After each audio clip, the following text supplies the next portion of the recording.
ಎಲ್ಲ ಧ್ಯಾನ ಬಂಧುಗಳಿಗೆ, ಆತ್ಮ ಬಂಧುಗಳಿಗೆ ಅನಂತ ಕೋಟಿ ಕೋಟಿ ಪ್ರಣಾಮಗಳು.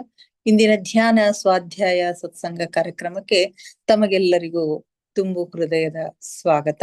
ಮೊಟ್ಟ ಮೊದಲಿಗೆ ನಮ್ಮೆಲ್ಲರ ಧ್ಯಾನ ಗುರುಗಳಾದ ಪರಂ ಪೂಜ್ಯರಾದ ಬ್ರಹ್ಮಶ್ರೀ ಪಿತಾಮಹ ಡಾಕ್ಟರ್ ಸುಭಾಷ್ ಪತ್ರಿಜಿಯವರ ಚರಣ ಕಮಲಗಳಿಗೆ ವಂದಿಸುತ್ತಾ, ಗುರುಮಾತಾ ಸ್ವರ್ಣಮಾಲಾ ಅಮ್ಮನವರ ಪಾದ ಕಮಲಗಳಿಗೆ ನಮಿಸುತ್ತಾ, ನಮ್ಮೆಲ್ಲರ ಚೈತನ್ಯ ಶಕ್ತಿಯಾಗಿರ್ತಕ್ಕಂಥ ಮಹಾವತಾರ್ ಬಾಬಾ ಅವರನ್ನ ನನ್ನ ಹೃನ್ ಮಂದಿರದಲ್ಲಿ ಸ್ಮರಿಸುತ್ತಾ, ನಮ್ಮ ಗುರುಗಳಾದ ತಟವಾಲಿ ಬಾಬಾ, ಬರ್ಫಾನಿ ಬಾಬಾ, ಮಹದಾನಂದ ಬಾಬಾಜಿಯವರನ್ನ ನಮ್ಮ ಹೃದಯ ಮಂದಿರದಲ್ಲಿ ಸ್ಮರಿಸುತ್ತಾ, ನಮ್ಮ ಮಾರ್ಗದರ್ಶಕ ಗುರುಗಳಾದ ಡಾಕ್ಟರ್ ಜೀವಂದ್ರ ಕೇತಪ್ಪ ಸರ್ ಅವರಿಗೆ ವಂದಿಸುತ್ತಾ, ಅಯ್ಯಪ್ಪ ಪಿಂಡಿ ಸರ್ ಅವರಿಗೆ ವಂದಿಸುತ್ತಾ, ಎಲ್ಲ ಆಸ್ಟ್ರಲ್ ಮಾಸ್ಟರ್ಸ್ ಗಳಿಗೆ, ಪಿರಾಮಿಡ್ ಮಾಸ್ಟರ್ಸ್ ಗಳಿಗೆ ವಂದಿಸುತ್ತಾ, ಸೀತಾಮಾತೆ, ಯಶೋಧರಾ ಮಾತೆ, ವಸುಂಧರ ಮಾತೆಯರಿಗೆ ವಂದಿಸುತ್ತಾ, ಅವರೆಲ್ಲರ ಚೈತನ್ಯ ಶಕ್ತಿಯೊಂದಿಗೆ ನಮ್ಮ ಚೈತನ್ಯ ಶಕ್ತಿಯನ್ನ ಅನುಸಂಧಾನಗೊಳಿಸುತ್ತಾ ನಾವಿಂದಿನ ಸ್ವಾಧ್ಯಾಯವನ್ನ ಆರಂಭಿಸೋಣ ಮಾಸ್ಟರ್ಸ್.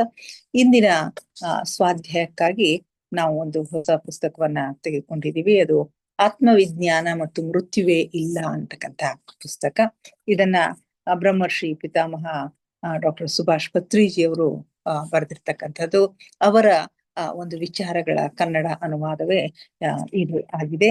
ಆತ್ಮವಿಜ್ಞಾನ ಆತ್ಮವಿಜ್ಞಾನ ಅಂದ್ರೆ ಏನು ಅಂತಕ್ಕಂಥ ಒಂದು ಅದ್ಭುತವಾಗಿರ್ತಕ್ಕಂಥ ವಿಷಯವನ್ನ ಇವರು ಅತ್ಯಂತ ಸುಲಭವಾಗಿ, ಸರಳವಾಗಿ ತಿಳಿಸ್ಲಿಕ್ಕೆ ಪ್ರಯತ್ನ ಮಾಡಿದ್ದಾರೆ.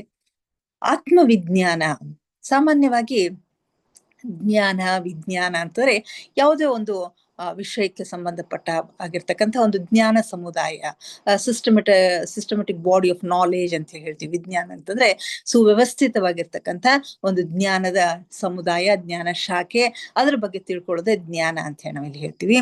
ಆದ್ರೆ ಮತ್ತು ಅದಕ್ಕೆ ಸಂಬಂಧಪಟ್ಟ ಹಾಗೆ ವಿಶೇಷ ಜ್ಞಾನವನ್ನ ಪಡೆಯೋದು, ಸಾಕಷ್ಟು ಗ್ರಂಥಗಳ ಮುಖಾಂತರ ಸಾಕಷ್ಟು ವಿಷಯಗಳನ್ನ ಸಂಗ್ರಹ ಮಾಡ್ತಕ್ಕಂಥದ್ದಕ್ಕೆ ನಾವು ಜ್ಞಾನ ಅಂತ ಹೇಳಿ, ಈ ಪುಸ್ತಕ ಜ್ಞಾನ, ನಾವು ಈಗ ಕಲ್ತಿರ್ತಕ್ಕಂಥ ಒಂದು ವಿದ್ಯೆ, ಇದೆಲ್ಲವನ್ನ ನಾವು ಜ್ಞಾನ ಅಂತ ಹೇಳಿ ಸಾಮಾನ್ಯವಾಗಿ ಕರಿತೀವಿ. ಆದ್ರೆ ಈ ಸ್ಪಿರಿಚುವಲ್ ಸೈನ್ಸ್ ನಲ್ಲಿ, ಈ ಅಧ್ಯಾತ್ಮ ವಿಜ್ಞಾನದಲ್ಲಿ, ಆತ್ಮವಿಜ್ಞಾನದಲ್ಲಿ, ಅಂದ್ರೆ ಈ ಸ್ಪಿರಿಚುವಲ್ ಸೈನ್ಸ್ ಅಥವಾ ಆತ್ಮವಿಜ್ಞಾನ ಅಂತಂದ್ರೆ ಆತ್ಮದ ವಿಶೇಷವಾದ ಜ್ಞಾನ, ಆತ್ಮದ ಬಗ್ಗೆ ವಿಶೇಷವಾಗಿರ್ತಕ್ಕಂಥ ಜ್ಞಾನವನ್ನ ಪಡೆಯುವುದೇ ಆತ್ಮದ ಜ್ಞಾನ ಅಂತ ಹೇಳಿ ಹೇಳ್ತಾರೆ. ಸಾಮಾನ್ಯ ಜ್ಞಾನಕ್ಕೂ ಆತ್ಮಜ್ಞಾನಕ್ಕೂ ಬಹಳಷ್ಟು ವ್ಯತ್ಯಾಸ ಇಲ್ಲಿ ಇದೆ. ಜ್ಞಾನ ಅನ್ನೋದು ಬೇರೆ, ವಿಜ್ಞಾನ ಅನ್ನೋದು ಬೇರೆ ಅಂತ ಹೇಳಿ ಹೇಳ್ತಾರೆ ಪತ್ರಿಜಿಯವರು.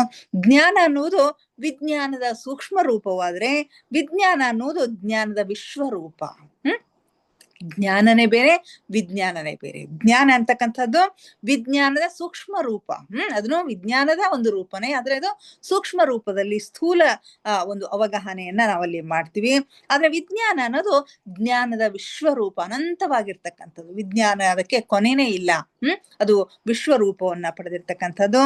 ಆತ್ಮದ ಸ್ಥೂಲ ಅವಗಾಹನೆ ಜ್ಞಾನ ಆದ್ರೆ, ಆತ್ಮದ ವಿಶೇಷ ಪರಿಸ್ಥಿತಿಗಳನ್ನ ವಿಜ್ಞಾನದಲ್ಲಿಯೇ ನಾವು ತಿಳಿದುಕೊಳ್ತೇವೆ ಅಂತಕ್ಕಂಥ ಮಾತನ್ನ ಇಲ್ಲಿ ಹೇಳ್ತಾರೆ. ಮುಖ್ಯವಾಗಿ ನಾನು ಶರೀರ ಅಲ್ಲ, ಆತ್ಮ ಎಂದು ಅನುಭವ ಪೂರ್ವಕವಾಗಿ ಯಾರು ತಿಳಿದುಕೊಳ್ಳುತ್ತಾರೋ ಅವರೇ ಜ್ಞಾನಿ ಎನಿಸಿಕೊಳ್ಳುತ್ತಾರೆ.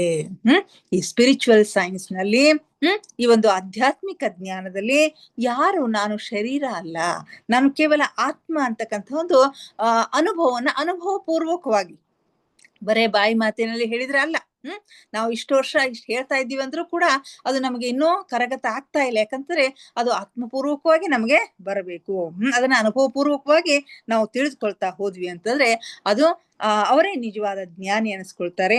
ಆಧ್ಯಾತ್ಮಿಕ ಪರಿಭಾಷೆಯಲ್ಲಿ ಜ್ಞಾನಿಗಳು ಎಂದರೆ ಆತ್ಮಜ್ಞಾನ ಹೊಂದಿದವರು. ಆಧ್ಯಾತ್ಮಿಕ ಪರಿಭಾಷೆಯಲ್ಲಿ ನಾವು ಹೇಳ್ಬೇಕು, ಜ್ಞಾನಿ ಅಂತ ಯಾರಿಗೆ ಕರಿತೀವಿ ಅಂತಂದ್ರೆ ಯಾರು ಆತ್ಮಜ್ಞಾನವನ್ನ ಹೊಂದಿದ್ದಾರೋ ಅವರೇ ಜ್ಞಾನಿ. ಆತ್ಮಜ್ಞಾನ ಇಲ್ಲದೆ ಇರ್ತಕ್ಕಂಥವ್ರನ್ನ ಅಜ್ಞಾನಿಗಳು ಅಂತ ಹೇಳಿ ನಾವು ಕರಿತೀವಿ ಅಂತಾರ. ಅಜ್ಞಾನಿಗಳು ಅಂದ್ರೆ ಆತ್ಮಜ್ಞಾನ ಇಲ್ಲದವರು ಅಂತಕ್ಕಂಥ ಅರ್ಥ ಅಂತ ಹೇಳಿ ಹೇಳ್ತಾರೆ. ಅಷ್ಟೇ ಹೊರತು ಪ್ರಾಪಂಚಿಕ ಜ್ಞಾನದಿಂದ ಅದನ್ನು ಹೋಲಿಸಬಾರದು. ಪ್ರಾಪಂಚಿಕ ಜ್ಞಾನಕ್ಕೂ ಈ ಆತ್ಮಜ್ಞಾನಕ್ಕೂ ಸ್ಪಿರಿಚುವಲ್ ಸೈನ್ಸ್ಕ್ಕೂ ಹೋಲಿಸಬಾರದು ಅಂತಕ್ಕಂಥ ಮಾತನ್ನ ಹೇಳ್ತಾರೆ. ಯಾರು ಆತ್ಮದ ಜ್ಞಾನವನ್ನ ಪಡೆದಿದ್ದಾರೋ ಅವರು ಆತ್ಮಜ್ಞಾನಿಗಳು, ಯಾರು ಆ ಜ್ಞಾನವನ್ನ ಪಡೆದಿಲ್ವೋ, ಯಾರು ಆ ಜ್ಞಾನವನ್ನ ಹೊಂದಿಲ್ವೋ ಅವರು ಅಜ್ಞಾನಿಗಳು ಅಂತ ಹೇಳ್ತಾರೆ. ಅಷ್ಟೇ ಹೊರತು ಪ್ರಾಪಂಚಿಕ ಜ್ಞಾನಕ್ಕೆ ಅದನ್ನ ಹೋಲಿಸಬಾರದು ಅಂತಕ್ಕಂಥ ಮಾತನ್ನ ಇಲ್ಲಿ ಪತ್ರಿಜಿಯವರು ಹೇಳ್ತಾರೆ. ಮಹಾನ್ ಸಂಗೀತಗಾರರಾಗ್ಲಿ, ಪ್ರಧಾನ ಮಂತ್ರಿಗಳೇ ಆಗಿರ್ಲಿ, ಯಾವುದೇ ರಾಜರೇ ಆಗಿರ್ಲಿ, ಎಂಥ ದೊಡ್ಡ ದೊಡ್ಡ ವಿಜ್ಞಾನಿಗಳೇ ಆಗಿರ್ಲಿ, ಆತ್ಮಜ್ಞಾನವಿಲ್ಲದಿದ್ರೆ ಅವರನ್ನು ಸಹ ಅಜ್ಞಾನಿಗಳೇ ಅಂತ ಹೇಳಿ ನಾವು ಕರಿತೀವಿ. ಯಾರಿಗೆ ಆತ್ಮದ ಜ್ಞಾನ ಇರುವುದಿಲ್ಲೋ ಅವರನ್ನ ನಾವು ಅಜ್ಞಾನಿಗಳಂತ ಹೇಳಿ ಕರಿತೀವಿ. ಹಾಗಂತ ಹೇಳಿ ಅವ್ರಿಗೆ ಅಪಮಾನ ಮಾಡಿದಂತೆ ಅಲ್ಲ, ಅದು ಒಂದು ಪರಿಭಾಷೆ ಅಷ್ಟೇ ಅಂತ ಹೇಳಿ ಹೇಳ್ತಾರೆ. ಯಾರು ಧ್ಯಾನ ಮಾಡಿ ಈ ಸ್ಥೂಲ ಶರೀರದಿಂದ ಸೂಕ್ಷ್ಮ ಶರೀರವನ್ನು ಬಿಡುಗಡೆ ಮಾಡಿಕೊಂಡು ನಾನು ದೇಹವಲ್ಲ ಆತ್ಮ ಎಂದು ಅನುಭವ ಪೂರ್ವಕವಾಗಿ ತಿಳಿದುಕೊಳ್ಳುತ್ತಾರೋ ಅವರಿಗೆ ಆತ್ಮಜ್ಞಾನ ಅಂಕುರಿಸಿದೆ ಅಂತ ಹೇಳಿ ತಿಳ್ಕೋಬೇಕು ಅಂತ ಹೇಳ್ತಾರೆ. ಯಾರು ನಿರಂತರವಾಗಿರ್ತಕ್ಕಂಥ ಒಂದು ಜ್ಞಾನವನ್ನ ಮಾಡುವುದರಿಂದ ಈ ಸ್ಥೂಲ ಶರೀರದಿಂದ, ಈ ಭೌತಿಕ ಶರೀರದಿಂದ ಸೂಕ್ಷ್ಮ ಶರೀರವನ್ನ ಬಿಡುಗಡೆ ಮಾಡಿಕೊಂಡು ನಾನು ದೇಹವಲ್ಲ, ನಾನು ಆತ್ಮಸ್ವರೂಪಿ ಅಂತಕ್ಕಂಥ ಒಂದು ಅನುಭವ ಪೂರ್ವಕವಾಗಿ ತಿಳಿದುಕೊಳ್ತಾರೋ ಅವರಿಗೆ ಆತ್ಮಜ್ಞಾನ ಅಂಕುರಿಸಿದೆ, ಆತ್ಮಜ್ಞಾನ ಈ ಸದ್ಯದಲ್ಲಿ ಅವರಲ್ಲಿ ಮೊಳಕೆ ಒಡೆದಿದೆ ಅಂತಕ್ಕಂಥ ಮಾತನ್ನ ನಾವು ಹೇಳಬಹುದು ಅಂತ ಹೇಳ್ತಾರೆ. ಒಬ್ಬ ಸಂಗೀತ ಬಾರದೇ ಇರ್ತಕ್ಕಂತಹ ವ್ಯಕ್ತಿ ಸಂಗೀತಗಾರನ ಕಡೆಗೆ ಹೋಗಿ ಒಬ್ಬ ಗುರುವಿನ ಹತ್ತಿರ ಹೋಗಿ ನನಗೆ ಸಂಗೀತ ಕಲಿಸ್ಕೊಡ್ರಿ ಅಂತಂದ್ರೆ ಪ್ರಾರಂಭದಲ್ಲಿ ಗಳನ್ನ ಹೇಳ್ಕೊಡ್ತಾರೆ. ನಂತರ ಸರಿಗಮ ಪದನಿಸ ಅಂತಕ್ಕಂಥ ಸಪ್ತ ಸ್ವರಗಳನ್ನ ನಿಧಾನವಾಗಿ ಹೇಳ್ತಾರೆ. ಹೀಗೆ ದಿನದಿಂದ ದಿನಕ್ಕೆ ನಿಧಾನವಾಗಿ ಅಭ್ಯಾಸ ಮಾಡಿದಾಗ ಸಂಗೀತದಲ್ಲಿ ಅವನಿಗೆ ಪ್ರಾವೀಣ್ಯತೆ ಬರ್ತದ. ಮುಂದೆ ಅವನೇ ಗುರುವಾಗಿ ಪರಿವರ್ತನೆ ಆಗ್ತಕ್ಕಂತಹ ಸಾಧ್ಯತೆನೂ ಇರುತ್ತೆ. ಹಾಗೆ ಇಲ್ಲಿ ಆತ್ಮಜ್ಞಾನಿ ಅಂತಕ್ಕಂಥವನು ಆತ್ಮದ ಜ್ಞಾನ ಇರ್ತಕ್ಕಂತಹ ಗುರುವಿನ ಬಳಿಗೆ ಹೋಗಿ ಆತ್ಮಜ್ಞಾನಿ ಆಗಬೇಕು ಅಂತಕ್ಕಂತಹ ವ್ಯಕ್ತಿ, ಯಾರಿಗೆ ಈ ಆತ್ಮದ ಜ್ಞಾನ, ಆತ್ಮವನ್ನು ತಿಳ್ಕೊಳ್ಬೇಕು ಅಂತಕ್ಕಂಥ ಒಂದು ಹಸಿವು ಇದೆಯೋ ಅಂಥ ವ್ಯಕ್ತಿಗಳು ಆತ್ಮಜ್ಞಾನ ಇರ್ತಕ್ಕಂತಹ ಗುರುವಿನ ಹತ್ತಿರ ಹೋಗಿ ನನಗೆ ಆತ್ಮಜ್ಞಾನ ಬೇಕು, ನನಗೆ ಕಲಿಸ್ಕೊಡ್ರಿ ಅಂತ ಕೇಳಿದ್ರೆ ಅವ್ರು ಹೇಳ್ತಕ್ಕಂಥದ್ದು ಆನಾಪಾನ ಸತಿ ಧ್ಯಾನ. ಅಂದ್ರೆ ಸುಖವಾಗಿ ಕುಳಿತುಕೊಳ್ಳಿ, ಯಾವ್ದಾದ್ರು ಸುಖಾಸನದಲ್ಲಿ ಕುಳಿತುಕೊಳ್ರಿ, ಕಣ್ಣುಗಳನ್ನ ಮುಚ್ಕೊಡ್ರಿ, ಕೈಗಳೆರಡನ್ನು ಒಂದ್ರೊಳಗೊಂದು ಸೇರಿಸ್ಕೊಡ್ರಿ, ಸಹಜವಾದ ಉಸಿರಾಟವನ್ನ ಗಮನಿಸಿ ಅಂತ ಹೇಳಿ ಧ್ಯಾನವನ್ನ ಕಲಿಸ್ತಾರೆ. ಈ ವಿಧವಾದ ನಿರಂತರ ಅಭ್ಯಾಸ ಮಾಡಿದರೆ ಅಚಿರ ಕಾಲದಲ್ಲಿ ಅಪಾರವಾದ ವಿಶ್ವ ಪ್ರಾಣ ಶಕ್ತಿಯನ್ನು ಪಡೆದು ಸ್ಥೂಲ ಶರೀರದಿಂದ ಸೂಕ್ಷ್ಮ ಶರೀರ ಬಿಡುಗಡೆ ಮಾಡಿಕೊಂಡು ನಂತರ ದಿವ್ಯ ಚಕ್ಷುವನ್ನ ಉತ್ತೇಜಿಸಿಕೊಂಡು ನಾನು ಆತ್ಮ ಎಂಬ ಅನುಭವವನ್ನು ಪಡೆಯುತ್ತಾನೆ.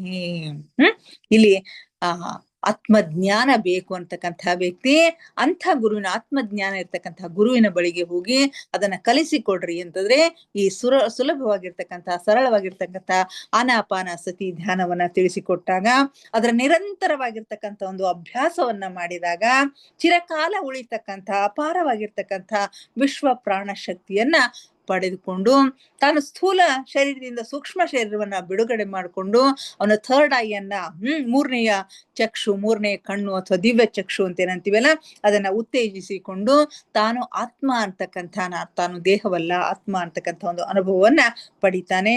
ಸೃಷ್ಟಿಯಲ್ಲಿ ಇನ್ನೂ ಅನೇಕಾನೇಕ ಲೋಕಗಳು ಇವೆ ಅಂತಕ್ಕಂಥದ್ದನ್ನು ತಿಳ್ಕೊತಾನೆ.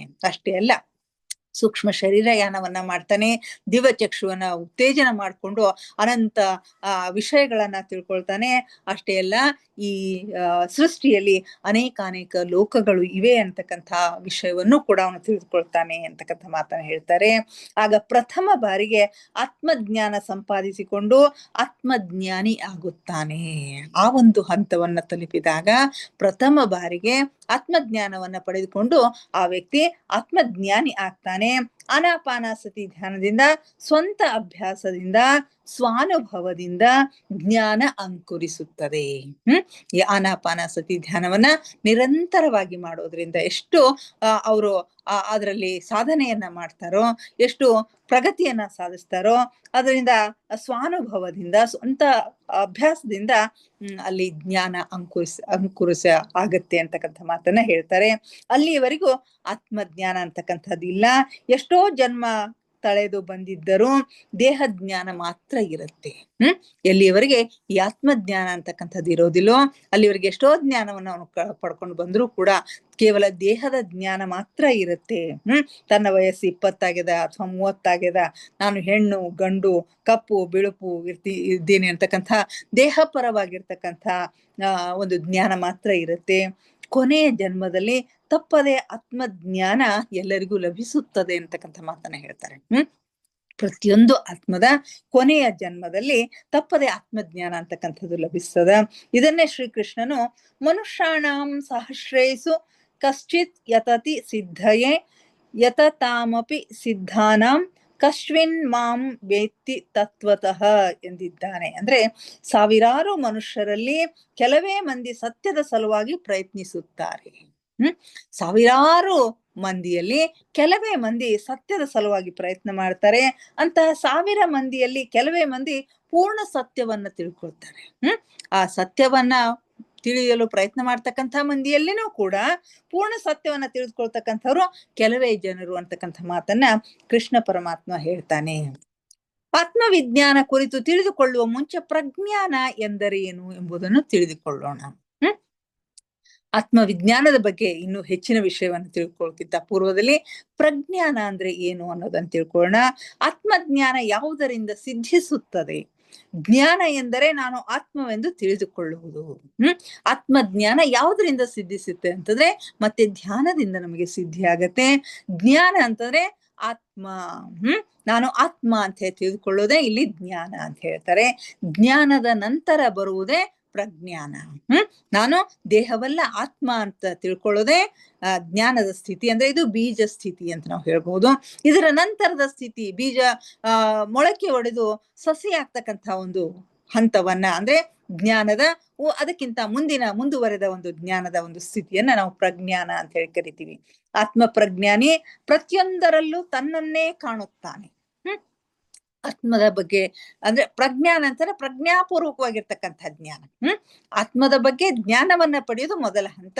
ಪ್ರಜ್ಞಾಪೂರ್ವಕವಾಗಿ ಇನ್ನೂ ಜ್ಞಾನವನ್ನ ಸಂಪಾದನೆ ಮಾಡ್ತಕ್ಕಂಥದ್ರೆ ಏನೇನು ಅನುಭವ ಅವನಿಗೆ ಆಗತ್ತೆ, ಅದನ್ನ ಅನುಭವಿಸ್ತಕ್ಕಂಥದ್ದು, ಅದನ್ನ ತಿಳ್ಕೊಳ್ತಕ್ಕಂಥ ಒಂದು ಮನಸ್ಥಿತಿ ಏನದಲ್ಲ ಅದನ್ನ ಪ್ರಜ್ಞಾನ ಅಂತ ಹೇಳಿ ನಾವು ಕರಿಬಹುದು. ಆತ್ಮ ಪ್ರಜ್ಞಾನಿ ಪ್ರತಿಯೊಂದರಲ್ಲೂ ತನ್ನನ್ನೇ ತಾನು ಕಾಣ್ತಾನೆ. ಸಕಲ ಸೃಷ್ಟಿಯು ತಾನೇ ಎಂದು ತಿಳಿದುಕೊಳ್ಳುತ್ತಾನೆ. ತಾನು ಬೇರೆಯಲ್ಲ, ಪರಮಾತ್ಮ ಬೇರೆಯಲ್ಲ ಅಂತಕ್ಕಂಥ ಸ್ಥಿತಿನೇ ಇದು. ಪ್ರತಿಯೊಂದರಲ್ಲೂ ತನ್ನನ್ನೇ ಅಂದ್ರೆ ಪ್ರತಿಯೊಂದರಲ್ಲೂ ಆತ್ಮಸ್ಥಿತಿಯನ್ನ ಅವನು ಅನುಭವಿಸ್ತಾನೆ. ಪ್ರತಿಯೊಂದರಲ್ಲೂ ಸಣ್ಣದೇ ಇರ್ಲಿ ದೊಡ್ಡದೇ ಇರ್ಲಿ ಅದು ಯಾವುದೇ ಇರ್ಲಿ ಅದರಲ್ಲಿ ಆತ್ಮದ ಒಂದು ಆತ್ಮ ಭಾವನೆ ಅವನಲ್ಲಿ ಇರುತ್ತೆ ಅಂತ. ಸಕಲ ಸೃಷ್ಟಿ ತನ್ನದೇ ಎಂದು ಅನುಭವ ಪೂರ್ವಕವಾಗಿ ತಿಳಿದುಕೊಳ್ತಾನೆ. ಆಗ ಅವನಿಗೆ ಆತ್ಮ ಪ್ರಜ್ಞಾನ ಬಂದಿದೆ ಅಂತ ಹೇಳಿ ನಾವು ತಿಳಿಯಬಹುದು. ಸಕಲ ಚರಾಚರ ಪ್ರಾಣಿಗಳಲ್ಲಿ, ಸಕಲ ಗಿಡ ಮೂಲಿಕೆಗಳಲ್ಲಿ ಎಲ್ಲದರಲ್ಲಿನೂ ಕೂಡ ಆತ್ಮ ಇದೆ ಅಂತಕ್ಕಂಥ ಒಂದು ಅರಿವನ್ನ ಪಡೆದುಕೊಂಡು ತಾನು ಬೇರೆ ಅಲ್ಲ, ಅವೆಲ್ಲವೂ ಬೇರೆ ಅಲ್ಲ ಅಂತಕ್ಕಂಥದ್ದನ್ನು ತಿಳ್ಕೊಂಡ ಅಂತಂದ್ರೆ ಆತ ಆತ್ಮ ಪ್ರಜ್ಞಾನಿ ಅಂತ ಹೇಳಿ ಹೇಳ್ಬೋದು. ಆತ್ಮಜ್ಞಾನ ಸ್ಥಿತಿಯಲ್ಲಿ ಅಯಂ ಆತ್ಮ ಎಂದು ತಿಳಿದಿರುತ್ತಾನೆ. ಆತ್ಮ ಪ್ರಜ್ಞಾನ ಸ್ಥಿತಿಯಲ್ಲಿ ಅಹಂ ಬ್ರಹ್ಮ ಎಂದು ತಿಳಿಯುತ್ತಾನೆ. ಆತ್ಮಜ್ಞಾನ ಸ್ಥಿತಿಯಲ್ಲಿ ಅಯಂ ಆತ್ಮ ಅಂದ್ರೆ ನಾನು ಆತ್ಮ ಅಂತ ಹೇಳಿ ತಿಳಿದಿರ್ತಾನೆ. ಆತ್ಮ ಪ್ರಜ್ಞಾನ ಸ್ಥಿತಿಯಲ್ಲಿ ಅಹಂ ಬ್ರಹ್ಮ, ನಾನೇ ಬ್ರಹ್ಮ, ನಾನೇ ದೇವರ ಪರಮಾತ್ಮ, ನಾನೇ ಬ್ರಹ್ಮ, ಆತ್ಮ ಬೇರೆ ಅಲ್ಲ ಪರಮಾತ್ಮ ಬೇರೆ ಅಲ್ಲ ಅಂತಕ್ಕಂಥ ಒಂದು ಸ್ಥಿತಿಯನ್ನ ನಾವು ಆತ್ಮ ಪ್ರಜ್ಞಾನ ಅಂತ ಹೇಳಿ ಕರಿತೀವಿ. ಸೊ ಪ್ರಾರಂಭದ ಹಂತದಲ್ಲಿ ನಾನು ಒಂದು ಜೀವ ಅಂತ ಹೇಳಿ ತಿಳಿದಿರ್ತಾನೆ. ನಂತರದ ಹಂತದಲ್ಲಿ ನಾನು ಒಂದು ಜೀವಾತ್ಮ ಅಂತ ತಿಳಿತಾನೆ. ಮತ್ತು ಪ್ರಜ್ಞಾನ ಹಂತದಲ್ಲಿ ನಾನು ಬ್ರಹ್ಮ, ನಾನು ಸರ್ವಾತ್ಮನು ಎಂದು ತಿಳಿಯುತ್ತಾನೆ. ಪ್ರಾರಂಭದ ಹಂತದಲ್ಲಿ ನಾನು ಒಂದು ಜೀವ ಅಂತ ಹೇಳಿ ತಿಳ್ಕೊಳ್ತಾನೆ. ಅದರ ನಂತರದ ಹಂತ, ಅದರ ಮುಂದುವರೆದ ಹಂತ ಏನು, ನಾನು ಒಂದು ಜೀವಾತ್ಮ ಅಂತ ಹೇಳಿ ತಿಳ್ಕೊತಾನೆ. ಪ್ರಜ್ಞಾನ ಹಂತದಲ್ಲಿ ನಾನು ಬ್ರಹ್ಮ, ನಾನು ಸರ್ವಾತ್ಮ ಅಂತ ಹೇಳಿ ತಿಳಿತಾನೆ. ಅಜ್ಞಾನದ ಹಂತದಲ್ಲಿ ನಾನು ದೇಹ, ನಾನು ಇಂಥವರ ಮಗ, ನಾನು ಭಾರತ ದೇಶದವನು, ನಾನು ಪಾಕಿಸ್ತಾನದವನು, ನಾನು ಹೆಣ್ಣು, ನಾನು ಗಂಡು ಎಂದು ದೇಹ ಪರವಾಗಿ ತಿಳಿದಿರುತ್ತಾನೆ. ಆದ್ರೆ ಜ್ಞಾನದಲ್ಲಿ ಧ್ಯಾನದ ಅನುಭವಗಳನ್ನ ಪಡೆದುಕೊಂಡ ಬಳಿಕ ನಾನು ಒಂದು ಆತ್ಮ ಎನ್ನುವ ಸ್ಥಿತಿಗೆ ಬೆಳಿತಾನೆ. ಇದನ್ನೇ ಆತ್ಮ ಪ್ರಜ್ಞಾನ ಅಂತ ಹೇಳಿ ನಾವು ಕರಿತೀವಿ.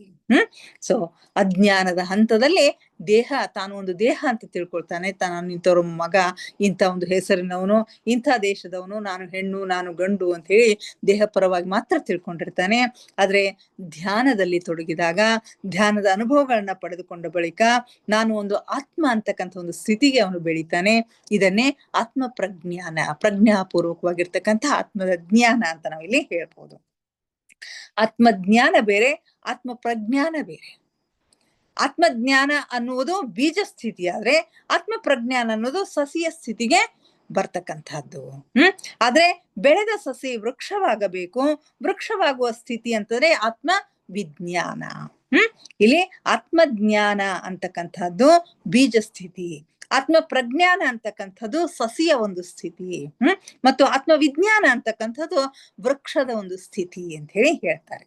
ಆತ್ಮವಿಜ್ಞಾನ ಎನ್ನುವುದು ಆತ್ಮಜ್ಞಾನದ ಪರಾಕಾಷ್ಠೆ. ಆತ್ಮವಿಜ್ಞಾನ ಅಂತಕ್ಕಂಥದ್ದು ಆತ್ಮಜ್ಞಾನದ ಪರಾಕಾಷ್ಠೆ, ಆತ್ಮಜ್ಞಾನದ ಒಂದು ಅನಂತವಾಗಿರ್ತಕ್ಕಂಥ ಒಂದು ವಿದ್ಯೆಯನ್ನ ಪಡೆದಿರ್ತಕ್ಕಂಥದ್ದು. ಆತ್ಮವಿಜ್ಞಾನ ಅನ್ನೋದು ಒಂದು ಮಹಾವೃಕ್ಷ, ಅದು ಅಂತ್ಯ. ಆತ್ಮಜ್ಞಾನ ಅನ್ನುವುದು ಮತ್ತು ಆತ್ಮ ಪ್ರಜ್ಞಾನ ಅನ್ನುವುದು ಕೊನೆ, ಆದ್ರೆ ಆತ್ಮವಿಜ್ಞಾನ ಅನ್ನೋದು ಅನಂತ ಅಂತ ಹೇಳ್ತಾರೆ. ಅಂದರೆ ಮೊದಲು ಬೀಜ ಸ್ಥಿತಿ, ನಂತರ ಬೀಜ ಮೊಳಕೆಯೊಡೆದು ಸಸಿಯಾಗುವ ಸ್ಥಿತಿ, ನಂತರ ಸಸಿ ಬೇರು ಬಿಡುತ್ತಾ ಸ್ಥಿರವಾದ ವೃಕ್ಷವಾಗಿ ಮತ್ತಷ್ಟು ವಿಸ್ತರಿಸುತ್ತಲೇ ಇರುವ ಅನಂತದ ಸ್ಥಿತಿ ಅಂತ ಹೇಳಿ ಹೇಳ್ಬೋದು. ಆತ್ಮಸ್ಥಿತಿ ಅಂತಂದ್ರೆ ಬೀಜದ ಸ್ಥಿತಿ, ಆತ್ಮ ಪ್ರಜ್ಞಾನದ ಸ್ಥಿತಿ ಅಂತಂದ್ರೆ ಆ ಬೀಜ ಮೊಳಕೆ ಹೊಡೆದು ಸಸಿ ಆಗ್ತಕ್ಕಂಥ, ಸಣ್ಣ ಗಿಡವಾಗ್ತಕ್ಕಂಥ ಒಂದು ಹಂತ. ಆಮೇಲೆ ಆತ್ಮವಿಜ್ಞಾನ ಅಂತಂದ್ರೆ ಆ ಸಣ್ಣ ಗಿಡವು ಅನಂತ ವೃಕ್ಷವಾಗಿ ದೊಡ್ಡ ಗಿಡವಾಗಿ ಹೆಮ್ಮರವಾಗಿ ಬೆಳೀತಕ್ಕಂಥದ್ದು. ಅದು ಅನಂತದ ಒಂದು ಸ್ಥಿತಿ, ಅನಂತ ಜ್ಞಾನದ ಒಂದು ಸ್ಥಿತಿಯನ್ನ ನಾವು ವಿಜ್ಞಾನ ಅಂತ ಹೇಳಿ ಕರಿತೀವಿ. ಆತ್ಮ ವಿಜ್ಞಾನ ಅನಂತ, ಎಷ್ಟು ತಿಳಿದರೂ ಮತ್ತಷ್ಟು ತಿಳಿಯಬೇಕೆಂದು ಅನಿಸ್ತಕ್ಕಂಥ ಒಂದು ಸ್ಥಿತಿ. ಆತ್ಮವಿಜ್ಞಾನ ಅಂತಕ್ಕಂಥದ್ದು ಅನಂತವಾಗಿರ್ತಕ್ಕಂಥದ್ದು. ಯಾವುದೇ ಒಂದು ವಿಷಯವನ್ನ ಕುರಿತಂತೆ ಎಷ್ಟು ತಿಳಿದರೂ ಕೂಡ ಇನ್ನೂ ತಿಳಿಯಬೇಕು ಅಂತಕ್ಕಂಥ ಒಂದು ಸ್ಥಿತಿ. ಯೌವನ ಬಂದಾಗ ಬಾಲ್ಯ ಕೊನೆಗೊಳ್ಳುತ್ತದೆಯೋ ಹಾಗೆಯೇ ಆತ್ಮಜ್ಞಾನ ಬಂದಾಗ ನಾನು ದೇಹ ಅನ್ನುವ ಅಜ್ಞಾನ ತೊಲಗಿ ಹೋಗುತ್ತೆ. ಯಾವ ರೀತಿ ಯೌವನ ಬಂದಾಗ ನಮ್ಮ ಬಾಲ್ಯ ಕೊನೆ ಆಗ್ತದೋ ಅದೇ ರೀತಿ ಆತ್ಮಜ್ಞಾನ ಬಂದಾಗ ನಾನು ದೇಹ ಅಂತಕ್ಕಂಥ ಅಜ್ಞಾನ ತೊಲಗಿ ಹೋಗ್ತದ. ಪ್ರೌಢ ಸ್ಥಿತಿಯಲ್ಲಿ ಯೌವನ ಸ್ಥಿತಿ ಅಂತ್ಯದಂತೆ ಆತ್ಮ ಪ್ರಜ್ಞಾನ ಸ್ಥಿತಿ ಕೊನೆಗೊಂಡು ಆತ್ಮವಿಜ್ಞಾನ ಸ್ಥಿತಿ ಪ್ರಾರಂಭವಾಗುತ್ತದೆ. ಮಾನವನ ಬೆಳವಣಿಗೆ ಆದ ಹಾಗೆ ಯಾವ ರೀತಿ ಪ್ರೌಢ ಸ್ಥಿತಿಯಲ್ಲಿದ್ದಾಗ ಯೌವನ ಸ್ಥಿತಿ ಅಂತಕ್ಕಂಥದ್ದು, ಯುವಾವಸ್ಥೆ ಅಂತಕ್ಕಂಥದ್ದು ಅಂತ್ಯ ಆಗ್ತದೋ ಆಗ ಆತ್ಮ ಪ್ರಜ್ಞಾನ ಸ್ಥಿತಿ ಕೊನೆಗೊಂಡು ಆತ್ಮವಿಜ್ಞಾನದ ಒಂದು ಸ್ಥಿತಿ ಪ್ರಾರಂಭ ಆಗ್ತದ. ಆತ್ಮವಿಜ್ಞಾನ ಮಾತ್ರ ಕೊನೆ ಇಲ್ಲದ್ದು ಅಥವಾ ಪರಿಧಿ ಇಲ್ಲದ್ದು, ಅನಂತವಾಗಿರ್ತಕ್ಕಂಥದ್ದು, ಇನ್ಫಿನಿಟ್ ಆಗಿರ್ತಕ್ಕಂಥದ್ದು. ಅದಕ್ಕೆ ಕೊನೆನೇ ಇಲ್ಲ, ಅನಂತವಾಗಿರ್ತಕ್ಕಂಥದ್ದು. ಅದರಲ್ಲಿ ಮಹಾವಿಜ್ಞಾನಿ, ಪರಮ ವಿಜ್ಞಾನಿ ಎಂದು ಹೇಳಿಕೊಳ್ಳಬಹುದು. ಆತ್ಮವಿಜ್ಞಾನ ಅನ್ನುವುದು ಆತ್ಮ ಪ್ರಜ್ಞಾನಕ್ಕಿಂತ ಉನ್ನತ ಮಟ್ಟ, ಆತ್ಮ ಪ್ರಜ್ಞಾನ ಅನ್ನುವುದು ಅಜ್ಞಾನಕ್ಕಿಂತ ಉನ್ನತ ಮಟ್ಟ, ಅಜ್ಞಾನ ಅನ್ನುವುದು ವಿಪರೀತ ಜ್ಞಾನಕ್ಕಿಂತ ಮೇಲ್ಪಟ್ಟದ್ದು. ವಿತಂಡವಾದಿ ಅಂದರೆ ದೇವರು ಇಲ್ಲವೇ ಇಲ್ಲ ಎಂದು ಖಚಿತವಾಗಿ ವಾದ ಮಾಡುವವನು. ಇಲ್ಲಿ ಮಹಾವಿಜ್ಞಾನಿ, ಪರಮ ವಿಜ್ಞಾನಿ ಅಂತ ಹೇಳಿಕೊಳ್ಳಬಹುದು. ದೊಡ್ಡ ವಿಜ್ಞಾನಿ, ಮಹಾವಿಜ್ಞಾನಿ ಅಂತಂದ್ರೆ ಪರಮ ವಿಜ್ಞಾನಿ ಅಂತ ಹೇಳಿ ಹೇಳ್ಕೋಬಹುದು.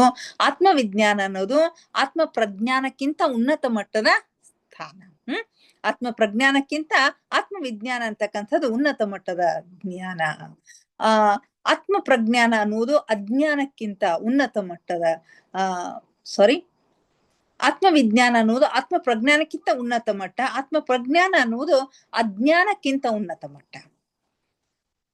ಅಜ್ಞಾನ ಅನ್ನುವುದು ವಿಪರೀತ ಜ್ಞಾನಕ್ಕಿಂತ ಮೇಲ್ಪಟ್ಟದ್ದು. ಅಜ್ಞಾನ ಅಂತಕ್ಕಂಥದ್ದು ವಿಪರೀತ ಜ್ಞಾನ, ವಿತಂಡವಾದ ಅಂತ ಹೇಳಿ ಕರೀತಾರೆ ನೋಡ್ರಿ. ವಿತಂಡವಾದಿ ಅಂತಂದ್ರೆ ದೇವರು ಇಲ್ಲವೇ ಇಲ್ಲ ಅಂತ ಹೇಳಿ ಖಚಿತವಾಗಿ ವಾದ ಮಾಡ್ತಕ್ಕಂಥವನು, ಅಂದರೆ ಅವನನ್ನ ಕುಜ್ಞಾನಿ ಅಂತ ಹೇಳಿ ನಾವು ಕರೀಬಹುದು. ಕುಜ್ಞಾನಿ ಅಜ್ಞಾನಿಗಿಂತ ಕೆಳಮಟ್ಟದಲ್ಲಿರ್ತಕ್ಕಂಥವನು. ಅಜ್ಞಾನಿನೇ ಕೆಳಮಟ್ಟದಲ್ಲಿರ್ತಕ್ಕಂಥವನು ಅಂತ ಹೇಳಿ ಹೇಳ್ತೀವಿ. ಅವನಿಗೆ ಯಾವುದೇ ರೀತಿಯ ಜ್ಞಾನ ಇಲ್ಲ ಅಂತ ಹೇಳ್ತೀವಿ. ಅದಕ್ಕಿಂತ ಕೆಳಮಟ್ಟದವನು ಅಂತಂದ್ರೆ ಕುಜ್ಞಾನಿ, ದೇವರು ಇಲ್ಲವೇ ಇಲ್ಲ ಅಂತ ಹೇಳಿ ವಾದ ಮಾಡ್ತಕ್ಕಂಥವನ್ನ ಕುಜ್ಞಾನಿ, ಕೆಳಮಟ್ಟದವನು ಅಂತ ಹೇಳಿ ನಾವು ಹೇಳ್ತೀವಿ. ಜ್ಞಾನಕ್ಕೆ ಪೂರ್ತಿ ವಿರುದ್ಧ ದಿಕ್ಕಿನಲ್ಲಿ ಹೋಗ್ತಕ್ಕಂಥವನನ್ನ ನಾವು ಕುಜ್ಞಾನಿ ಅಂತ ಹೇಳಿ ಕರಿತಾ ಇದ್ದೀವಿ. ಸೊ ಈ ಕುಜ್ಞಾನಿ ಇರ್ತಕ್ಕಂಥವನು ಅಜ್ಞಾನಿ ಆಗ್ತಾನೆ, ಅಜ್ಞಾನಿ ಇರ್ತಕ್ಕಂಥವನು ಜ್ಞಾನಿ ಆಗ್ತಾನೆ, ಜ್ಞಾನಿ ಅಂತಕ್ಕಂಥವನು ಪ್ರಜ್ಞಾನಿ ಆಗ್ತಾನೆ, ಪ್ರಜ್ಞಾನಿಯ ನಂತರ ಒಂದು ಸ್ಥಾನ ಏನಾಗುತ್ತೆ, ವಿಜ್ಞಾನಿ ಅಂತ ಹೇಳಿ ನಾವು ಹೇಳ್ಬೋದು. ಅಜ್ಞಾನಿ ಅಂದ್ರೆ ದೈವತ್ವ ಕುರಿತು ತಿಳಿಯದು, ಅದರ ಕುರಿತು ಅವಗಾಹನೆ ಇಲ್ಲವೆನ್ನುವವನನ್ನ, ಅಂತವನನ್ನ ದೈವತ್ವ ಕುರಿತು ತಿಳಿಯಬೇಕೆಂದೆನಿಸಿದಾಗ ಒಬ್ಬ ನಿಜವಾದ ಗುರುವಿನ ಬಳಿ ಧ್ಯಾನ ಕುರಿತು ಕಲಿತುಕೊಳ್ಳುತ್ತಾನೆ. ಒಬ್ಬ ಅಜ್ಞಾನಿ ಅಂತಕ್ಕಂಥವನು ದೈವತ್ವವನ್ನ ಕುರಿತು ತಿಳುವಳಿಕೆ ಅವನಿಗೆ ಮೊದಲು ಇರುವುದಿಲ್ಲ.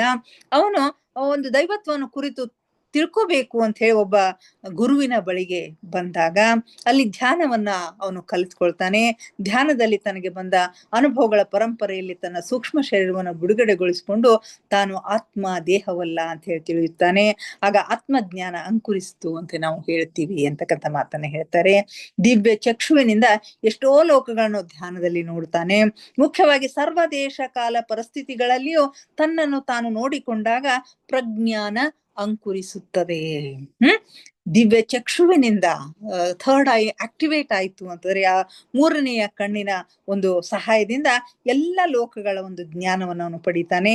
ಮುಖ್ಯವಾಗಿ ಎಲ್ಲ ದೇಶ ಕಾಲ ಪರಿಸ್ಥಿತಿಯಲ್ಲಿಯೂ ತನ್ನನ್ನು ತಾನು ನೋಡಿಕೊಂಡಾಗ ಆ ಪ್ರಜ್ಞಾನ ಅಂತಕ್ಕಂಥದ್ರೆ ಪ್ರಜ್ಞಾಪೂರ್ವಕವಾಗಿರ್ತಕ್ಕಂಥ ಜ್ಞಾನ ಅಂತಕ್ಕಂಥದ್ದು ಅಂಕುರಿಸ್ತದ.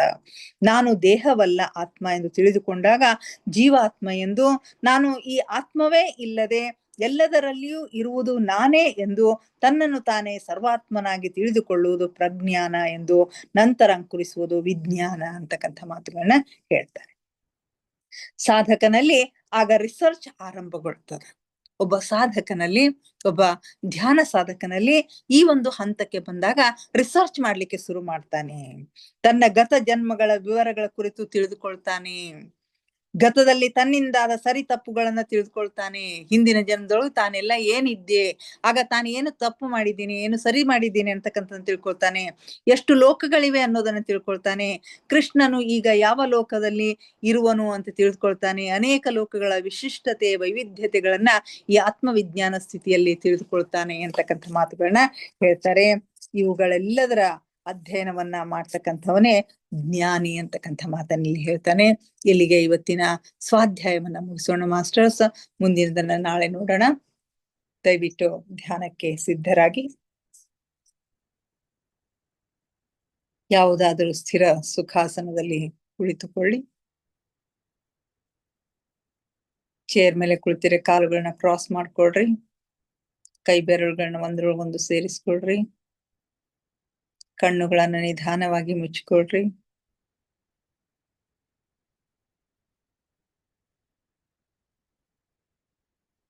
ಮುಖದ ಮೇಲೆ ಮಂದಹಾಸವಿರಲಿ.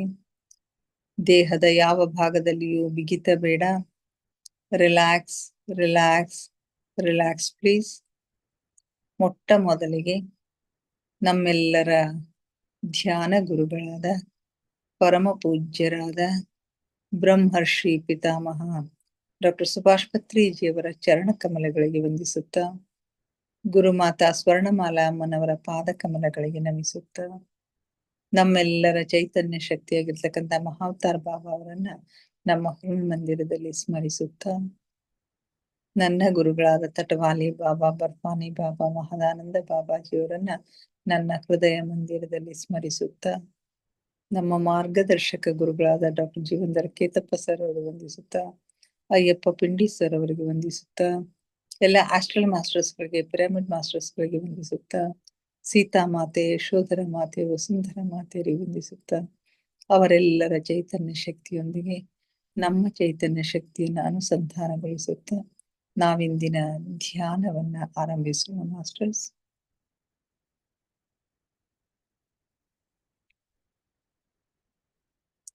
ನಮ್ಮ ಈ ಧ್ಯಾನಕ್ಕೆ ಅವರೆಲ್ಲರನ್ನು ಆತ್ಮಪೂರ್ವಕವಾಗಿ ಆಹ್ವಾನಿಸೋಣ.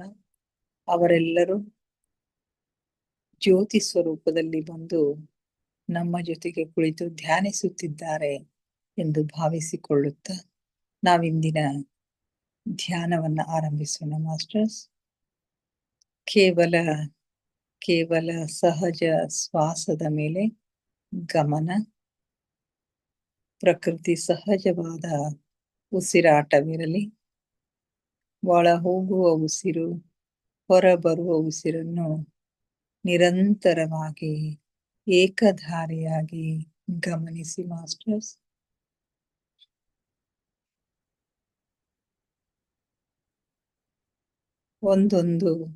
ಒಂದೊಂದು ಉಸಿರು ನಿಮ್ಮ ಗಮನಕ್ಕೆ ಬಾರದೆ ಹೋಗದಿರಲಿ. ಯಾವಾಗ ನಿಮ್ಮ ಗಮನ ಸಂಪೂರ್ಣವಾಗಿ ಉಸಿರಿನ ಮೇಲೆ ಕೇಂದ್ರೀಕೃತವಾಗುತ್ತದೆಯೋ ಆಗ ನಿಮ್ಮ ಮನಸ್ಸು, ನಿಮ್ಮ ಆಲೋಚನೆಗಳು ಶೂನ್ಯವಾಗುತ್ತವೆ. ಮನಸ್ಸು ಶಾಂತವಾಗುತ್ತದೆ. ಧ್ಯಾನ ಸಿದ್ಧಿಸುತ್ತದೆ.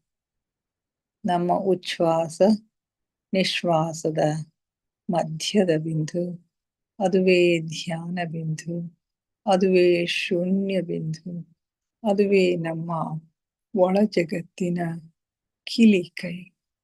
ಅಲ್ಲಿ ಒಂದು ಕ್ಷಣ ನಿಲ್ಲುವ ಅಭ್ಯಾಸ ಮಾಡಿ ಮಾಸ್ಟರ್ಸ್.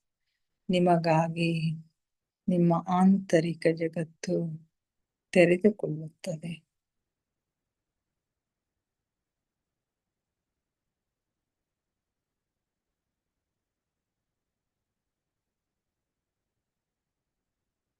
ಆಲಿಸಿ ಆಲಿಸಿ ಸೂಕ್ಷ್ಮನಾದಗಳನ್ನು, ಸೂಕ್ಷ್ಮ ಸ್ವರಗಳನ್ನು ಆಲಿಸಿ. ದಿನದ 24 ಗಂಟೆ ಸಂಗೀತ ಸೇವೆಗೈಯುವ ಜೀರುಂಡೆಗಳ ನಾದವನ್ನ ಆಲಿಸಿ, ಘಂಟಾನಾದವನ್ನ ಆಲಿಸಿ, ಓಂಕಾರ ನಾದವನ್ನ ಆಲಿಸಿ. ನೀವೆಷ್ಟು ಸೂಕ್ಷ್ಮಗಳನ್ನು ಆಲಿಸಲು ಸಮರ್ಥರಾಗುವಿರೋ ಅಷ್ಟು ನಿಮ್ಮ ಒಳಲೋಕದ ಆಗುಹೋಗುಗಳು, ಮೇಲು ಲೋಕದ ಆಗುಹೋಗುಗಳು ನಿಮ್ಮ ಗಮನಕ್ಕೆ ಸ್ಪಷ್ಟವಾಗಿ ಗೋಚರಿಸುತ್ತವೆ ಮಾಸ್ಟರ್ಸ್. ಒಬ್ಬ ಧ್ಯಾನಿಯಾದವನು ಸೂಕ್ಷ್ಮವಾಗಿ ಆಲಿಸುವುದನ್ನು ರೂಢಿಸಿಕೊಳ್ಳಬೇಕು. ಅಂದಾಗ ಮಾತ್ರ ಆ ಆಧ್ಯಾತ್ಮ ಭಾಷೆ, ಆ ಮಾಸ್ಟರ್ಸ್ಗಳ ಸಂಜ್ಞೆಗಳು ನಮಗೆ ಅರ್ಥವಾಗುತ್ತವೆ.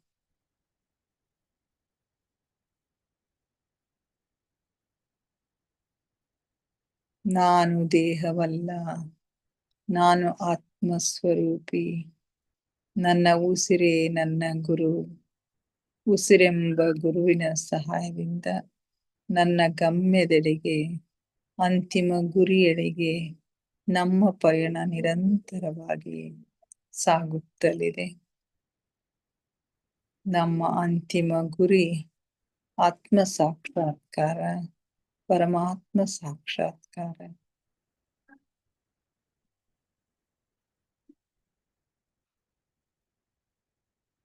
ಧ್ಯಾನ ಆಳವಾಗ್ತಾ ಇದೆ, ಉಸಿರು ನಿಧಾನವಾಗ್ತಾ ಇದೆ. ಉಸಿರು ನಿಧಾನವಾಗುತ್ತಾ ನಿಧಾನವಾಗುತ್ತಾ ಚಿಕ್ಕದಾಗುತ್ತಾ ನಮ್ಮ ಭ್ರೂ ಮಧ್ಯದಲ್ಲಿ ಸ್ಥಿರಗೊಳ್ತಾ ಇದೆ. ಅಲ್ಲಿ ನಮ್ಮ ಆಜ್ಞಾ ಚಕ್ರ ಜಾಗೃತ ಆಗ್ತಾ ಇದೆ. ಹಲವು ಬಣ್ಣಗಳು, ಹಲವು ದೃಶ್ಯಗಳು ನಮಗಾಗಿ ತೆರೆದುಕೊಳ್ಳುತ್ತವೆ ಮಾಸ್ಟರ್ಸ್.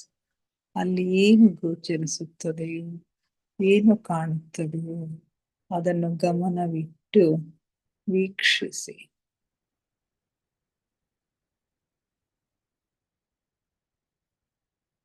ಆಳವಾದ ಧ್ಯಾನದ ಹಾಲ್ಗಡಲಿನಲ್ಲಿ ನಿಮ್ಮನ್ನು ನೀವು ಮುಳುಗಿಸಿ ಮಾಸ್ಟರ್ಸ್. ಆಲಿಸಿ, ಆನಂದಿಸಿ, ಆಹ್ಲಾದಿಸಿ. ಆ ಪರಮ ಸಖ್ಯವನ್ನ, ಪರಮಾತ್ಮನ ಸಾನ್ನಿಧ್ಯವನ್ನ ಅನುಭವಿಸಿ ಮಾಸ್ಟರ್ಸ್. ಪರಮ ಪ್ರಕಾಶದೊಂದಿಗೆ, ಪರಂಜ್ಯೋತಿಯೊಂದಿಗೆ ಲೀನವಾಗಿ ಮಾಸ್ಟರ್ಸ್.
ಹ್ಮ್.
ಹ್ಮ್.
ಕೊನೆಯ 5 ನಿಮಿಷ ಮಾಸ್ಟರ್ಸ್.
ಕೊನೆಯ 2 ನಿಮಿಷ ಮಾಸ್ಟರ್ಸ್.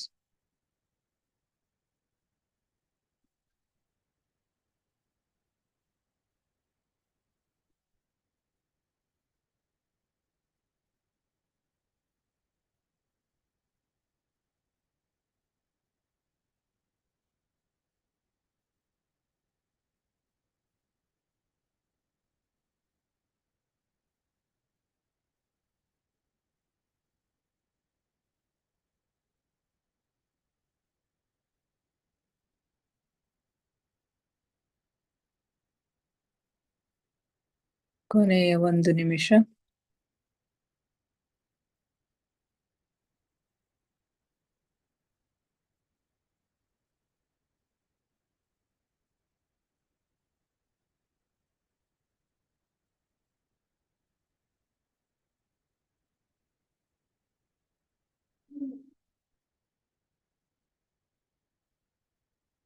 Thirty seconds.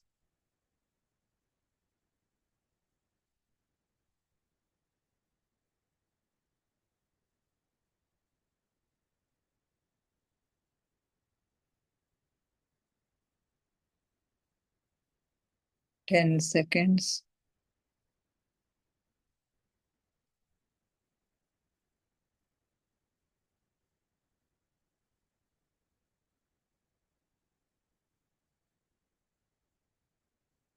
Five, 4, 3, 2, 1, 0. ನಿಧಾನವಾಗಿ ನಿಮ್ಮ ಕೈ ಬೆರಳುಗಳನ್ನ ಬಿಡಿಸ್ಕೊಂಡು ಕಣ್ಣುಗಳ ಮೇಲೆ ಇಟ್ಕೊಳ್ಳಿ ಮಾಸ್ಟರ್ಸ್ ಫಾರ್ 5 seconds. 5, 4, 3, 2, 1, 0. ನಿಧಾನವಾಗಿ ನಿಮ್ಮ ಕಣ್ಣುಗಳ ಮೇಲಿನ ಕೈಗಳನ್ನ ತೆಗೀರಿ ಮಾಸ್ಟರ್ಸ್. ಕಣ್ಣುಗಳನ್ನು ನಿಧಾನವಾಗಿ ಓಪನ್ ಮಾಡಿ. Thank you everybody. ನಮ್ಮ ಧ್ಯಾನಕ್ಕೆ ಶಕ್ತಿಯನ್ನ ನೀಡಿ ನಮ್ಮೊಂದಿಗೆ ಕುಳಿತು ಧ್ಯಾನಿಸಿದ ಎಲ್ಲ ಮಾಸ್ಟರ್ಸ್ಗಳಿಗೆ ಅನಂತ ಕೋಟಿ ಧನ್ಯವಾದಗಳನ್ನ ಅರ್ಪಿಸುತ್ತೆ. ನನ್ನೊಂದಿಗೆ ಧ್ಯಾನಿಸಿದ ತಮಗೆಲ್ಲರಿಗೂ ಮತ್ತೊಮ್ಮೆ ಧನ್ಯವಾದಗಳನ್ನ ಅರ್ಪಿಸುತ್ತೆ. Thank you everybody.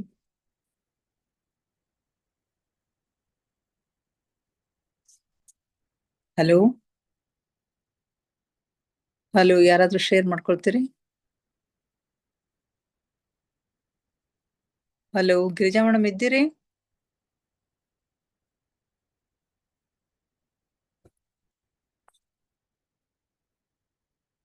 ಹಲೋ